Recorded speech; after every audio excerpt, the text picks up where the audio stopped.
Hey all, இன்றைக்கி வீடியோவில் 6 months to 1 year baby meal plan தான் பார்க்க போகிறோம். நார்மலாகவே பேபிஸ்க்கு 6 monthsலேருந்து சாலிட் ஸ்டார்ட் பண்ணிடலாம்.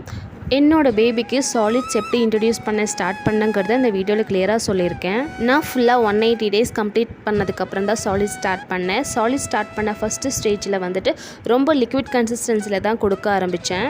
ஃபர்ஸ்ட்டு 2 weeks 3 weeks கொஞ்சம் லிக்விடாக தான் கொடுத்தேன். அதுக்கப்புறமேட்டு கொஞ்சம் திடமான ஒரு கன்சிஸ்டன்சியில் நான் கொடுக்க ஆரம்பித்தேன். ஃபர்ஸ்ட் பிரேக்ஃபாஸ்ட்லேருந்து ஸ்டார்ட் பண்ணிடலாம். நேந்திர காயோட பவுடரை வந்து மிக்ஸ் பண்ணிக்கிட்டு இருக்கேன். இது வந்துட்டு கஞ்சி ஃபார்மில் வந்து நான் கொடுக்க போகிறேன்.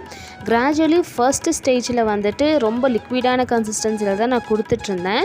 இப்போ வந்து ஓரளவுக்கு திக்கான கன்சிஸ்டன்சிலே கொடுக்க ஆரம்பிச்சிட்டேன். பாப்பாவுக்கு நல்லாவே செட் ஆகிடுச்சு.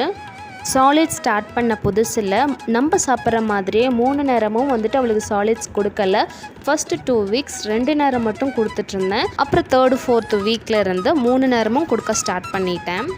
தண்ணி நல்லா கொதிச்சதுக்கப்புறம் மிக்ஸ் பண்ணி வச்ச பவுடரை நல்லா மிக்ஸ் பண்ணிக்கலாம். ஃபுட்டு கொடுக்கும்போது 1 yearக்குள்ளே இருக்க பேபிஸ்க்கு சுகர் அண்ட் சால்ட் கண்டிப்பாக கொடுக்கக்கூடாது. பேபிஸ்க்கு புதுசாக சாலிட்ஸ் இன்ட்ரடியூஸ் பண்ணும்போது கம்ப்ளீட்டாக ஃபுட் ரெடி ஆனதுக்கப்புறம் தாய்ப்பாலை லாஸ்ட்டாக எக்ஸ்ப்ரெஸ் பண்ணி அதில் ஆட் பண்ணி கூட கொடுக்கலாம். அது ரொம்பவே ஹெல்த்தியான ஒரு ஃபுட். ஆக்சுவலி 6 மாதத்துலேருந்து 1 வயசுக்குள்ளே கொடுக்குற சாலிட் ஃபுட்ஸ் எல்லாமே வந்து இணை உணவுகள் தான். அதாவது வந்துட்டு தாய்ப்பால் தான் ரொம்ப மேண்டேட்ரியான ஒரு ஃபுட். அதுக்கு இணையாக கொடுக்கறது மட்டும்தான் இந்த சாலிட்ஸ். ஸோ சாலிட்ஸ் கொடுக்க ஸ்டார்ட் பண்ணதுக்கப்புறமேட்டு பாப்பா நல்லா எடுத்துக்கிட்டதுக்கப்புறமேட்டு கிராஜுவலாக ப்ரீஸ்ட் ஃபீடிங்கை மட்டும் நீங்கள் கம்மி பண்ணிடாதீங்க. அது ரெகுலராக எப்படி கொடுப்பீங்களோ அதை வந்து கண்டினியூ பண்ணிக்கிட்டே இருங்க. இது நார்மலாக சைடில் வந்து நம்மளோட ஃபுட்டை வந்து இன்ட்ரடியூஸ் பண்ணுறோம், அவ்வளவுதான். இந்த நேந்திரக்காய் பவுடரில் எவ்வளோ ஹெல்த் பெனிஃபிட்ஸ் இருக்கோ அதுக்கு ஈக்குவலான ஹெல்த் பெனிஃபிட்ஸ் தான் வந்துட்டு ராகி கூழுலையுமே இருக்குது. அந்த ஒரு ரெசிப்பியை வந்துட்டு நெக்ஸ்ட்டு வீடியோவில் கண்டிப்பாக நான் அப்லோட் பண்ணுறேன். குழந்தைங்களுக்கு வந்துட்டு இதுதான் ப்ராப்பரான ஒரு டயட் பிளான். இது வந்துட்டு சாப்பிடவே கூடாது, இது வந்து சாப்பிடலாம், அந்த மாதிரி வந்துட்டு எதுவுமே கிடையாது. புதுசாக எந்த ஒரு ஃபுட்டும் பாப்பாவுக்கு கொடுக்கும்போது மார்னிங் டைமில் மட்டும்தான் கொடுப்பேன். நைட் டைமில் வந்துட்டு டின்னரில் வந்துட்டு அதை நான் சேர்த்திக்கவே மாட்டேன். ஏன்னா மார்னிங் டைம் எந்த ஒரு ஃபுட்டு கொடுக்கும்போதும் அதில் ஏதாவது இன்கேஸ் சைட் எஃபெக்ட்ஸ் இருந்தாலுமே அவளுக்கு அதை ஒத்துக்கல அலர்ஜிங்கிறப்போ கண்டுபிடிக்கிறதுக்கு ரொம்ப ஈஸியாக இருக்கும். இதுவே நைட் டைமுங்கிறப்போ அந்த அளவுக்கு செட் ஆகாது, நம்மளுக்கு தெரியாது. ஸோ இதை வந்துட்டு ஒரு பாயிண்ட்டாக நீங்கள் எடுத்துக்கோங்க. எந்த ஒரு ஃபுட்டு பாப்பாவுக்கு கொடுக்குறதா இருந்தாலுமே புது ஃபுட்டுங்கிற பட்சத்தில் புதுசாக அப்போ தான் இன்ட்ரடியூஸ் பண்ணுறீங்க அப்படின்னா மார்னிங் டைம் நீங்கள் இன்ட்ரடியூஸ் பண்ணுங்கள். பழக்கப்பட்ட ஃபுட்டாக நைட் டைம் கொடுங்க. நெக்ஸ்ட்டு வந்துட்டு லன்ச் மீல் பிளான். எப்பயுமே லன்ச் மீல் பிளானில் பாப்பாவுக்கு கண்டிப்பாக ப்ரோட்டீன் இருக்கும். அதாவது பருப்பு இல்லைனா முட்டை இருக்கும். குழந்தைங்களுக்கு ப்ரோட்டீன் ரொம்பவே முக்கியமான ஒரு விஷயம். வெறும் பருப்பு சாதத்துக்கு இது கொஞ்சம் பெட்டரான ஆப்ஷனாக இருக்கும். ஒரு 10 பீஸ் கேரட், 10 பீஸ் பம்கின், சின்ன வெங்காயம் ஒரு 2, மிளகு ஒரு 4-5, ஒரே ஒரு பல்ல பூண்டு, ஒரு 1/4 டீஸ்பூன் ஜீரகம், சாதம் 2 டேபிள் ஸ்பூனுக்கு 1 டீஸ்பூன் வந்து பருப்பில் வந்துட்டு நான் துவரம் பருப்பும் எடுத்திருக்கேன், பாசிப்பருப்பும் எடுத்திருக்கேன். ஃபர்ஸ்ட்டு நீங்கள் இன்ட்ரடியூஸ் பண்ணும்போது ஏதாவது ஒரு பருப்புலேருந்து ஸ்டார்ட் பண்ணுங்கள்.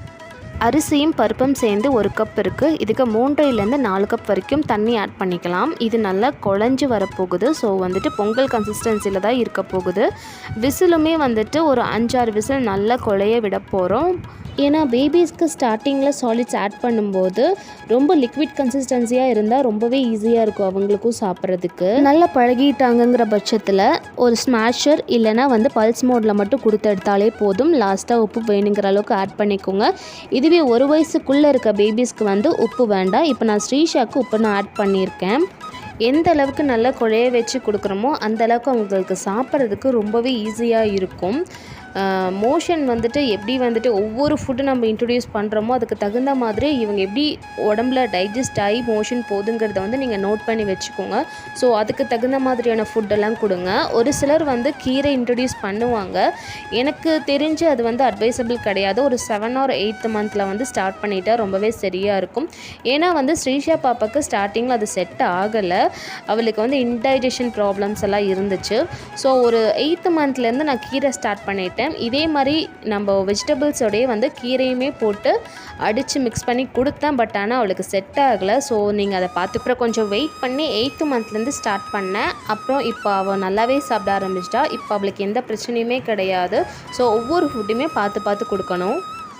நெக்ஸ்ட்டு டின்னருக்கு வந்துட்டு கொஞ்சமாக சத்து மாவு எடுத்துக்க போகிறேன். ஆக்சுவலி இது பாப்பாவுக்கு ரொம்பவே பிடிச்ச ஒரு ரெசிபி. இதெல்லாம் ஒரு எக் ஆட் பண்ணிக்கலாம். ஆக்சுவலி இது வந்து ஹோம்மேடாக பண்ண செர்லாக், வீட்டில் பண்ண ரெசிபி. இதில் ஸ்வீட்னஸ்க்காக கேரட்டை வந்து நல்லா வேக வச்சு அரைச்சி ஊற்றியிருக்கேன். சுகர் எதுவுமே நான் ஆட் பண்ணலை. இதை நல்லா பீட் பண்ணிக்கலாம். இது எவ்வளோ நல்லா பீட் ஆகுதோ அந்தளவுக்கு நல்லாயிருக்கும். இது வந்துட்டு ஒரு பேன் கேக் ரெசிபி தான்.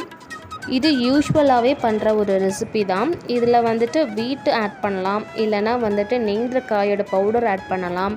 அந்த மாதிரி ஒவ்வொரு நாள் ஒவ்வொன்றுமே ஆட் பண்ணலாம். ஓட்ஸோட பவுடர் கூட நம்ம ஆட் பண்ணிக்கலாம், ரொம்பவே நல்லாயிருக்கும். அதே மாதிரி நேச்சுரலான ஸ்வீட்னஸ்க்காக ஒரு நாள் கேரட் பியூரி, ஒரு நாள் ஆப்பிள் பியூரி, இல்லைனா பம்கின் பியூரி, இல்லைனா வந்து டேட்ஸோட பியூரி கூட நான் ஆட் பண்ணலாம். ரொம்பவே டேஸ்ட்டாக இருக்கும். ஆக்சுவலி ஸ்ரீஷாவுக்கு இது ரொம்பவே பிடிச்ச ஒரு டின்னர். நெக்ஸ்ட்டு ஒரு இம்பார்ட்டண்டான ஒரு கான்செப்ட், பேபி லீட் வீனிங். இது வந்து ஒரு சில 6 மந்த்லேருந்தே ப்ராக்டிஸ் பண்ண ஸ்டார்ட் பண்ணிடுவாங்க. நான் பாப்பாவுக்கு பெருசாக அதெல்லாம் எதுவுமே ப்ராக்டிஸ் பண்ணலை. ட்ரெடிஷ்னலாக தான் வந்து ஃபுட்டு கொடுத்துட்ருந்தேன். இப்போ 1 இயர் கம்ப்ளீட் ஆனதுக்கப்புறமேட்டு பேபி லீட் வீனிங் ஸ்டார்ட் பண்ணிடலாம், அதை ப்ராக்டிஸ் பண்ணிடலான்னு சொல்லிட்டு ஒரு டிசைட் பண்ணி வச்சுருக்கேன். அதே மாதிரி பேபிஸ்க்கு 6 மந்த் வரைக்குமே வந்து தண்ணி கொடுக்காதீங்க. எப்போ நீங்கள் சாலிட்ஸ் வந்துட்டு கொடுக்க ஸ்டார்ட் பண்ணுறீங்களோ அப்போ கிராஜுவலாக கொஞ்சம் கொஞ்சமாக வந்து தண்ணி குடிக்க ஸ்டார்ட் பண்ணுங்கள். ஃப்ரூட்ஸுமே வந்துட்டு கிராஜுவலாக ஸ்டார்ட் பண்ணிக்கோங்க. ஃப்ரூட்ஸில் வந்துட்டு ரொம்ப பெஸ்ட்டானது ஆப்பிள் அண்ட் பனானா. இதை வச்சு நீங்கள் ஸ்டார்ட் பண்ணிக்கலாம். ஸ்ப்ரவுட்ஸுமே வந்துட்டு ஆட் பண்ணிக்கோங்க. ஸ்ப்ரவுட்ஸ் அப்படின்னா வந்துட்டு நல்ல முளைக்கட்டின பயிர் வகைகளை தான் வந்து ஸ்ப்ரவுட்ஸ்ன்னு சொல்கிறோம். ஸோ அந்த ஸ்ப்ரவுட்ஸ் வந்துட்டு ரொம்பவே நல்லது. ஸ்ப்ரவுட்ஸு சத்து மாவாகவும் நம்ம கொடுக்க ஸ்டார்ட் பண்ணலாம், இல்லை நல்லா அரைச்சி தோசை கன்சிஸ்டன்சியில், இட்லி கன்சிஸ்டன்சிலையும் வந்துட்டு கொடுக்கலாம். நெக்ஸ்ட் பார்ட் 2 வீடியோவில் இந்த பயிர் வகைகளை வச்சு என்னெல்லாம் டிஷ் பண்ணலான்னு சொல்லிட்டு உங்களுக்கு நான் டீட்டெயிலாக எக்ஸ்பிளைன் பண்ண போகிறேன். அதே மாதிரி நான்வெஜ் எப்படியெல்லாம் ஸ்டார்ட் பண்ணலாங்கிறதையுமே வந்துட்டு எக்ஸ்பிளைன் பண்ண போகிறேன். ராகி கூழ், ஜவ்வரிசி கூழ், சத்துமாவு கூழ், நார் இல்லாத காய்கறி வெரைட்டியில் இருக்க கேரட், உருளைக்கிழங்கு, பட்டாணி, காலிஃப்ளவர், பீட்ரூட் இந்த மாதிரியான வெஜிடபிள்ஸ்லேருந்து எப்படி வந்துட்டு ஒரு ஃபுட் ரெசிபி பண்ணலாம், அதுதான் பார்ட் 2 வீடியோவில் வந்து கண்டிப்பாக பார்க்கலாம். இந்த வீடியோ உங்களுக்கு ரொம்ப யூஸ்ஃபுல்லாக இருக்கும்னு நினைக்கிறேன். நியூ மாம்ஸ்க்கு கண்டிப்பாக ஷேர் பண்ணுங்கள். இந்த மாதிரியான வீடியோஸ் பார்க்க கண்டிப்பாக என்னோட சேனல் சப்ஸ்கிரைப் பண்ண மறந்துடாதீங்க. And do check out my channels for new videos.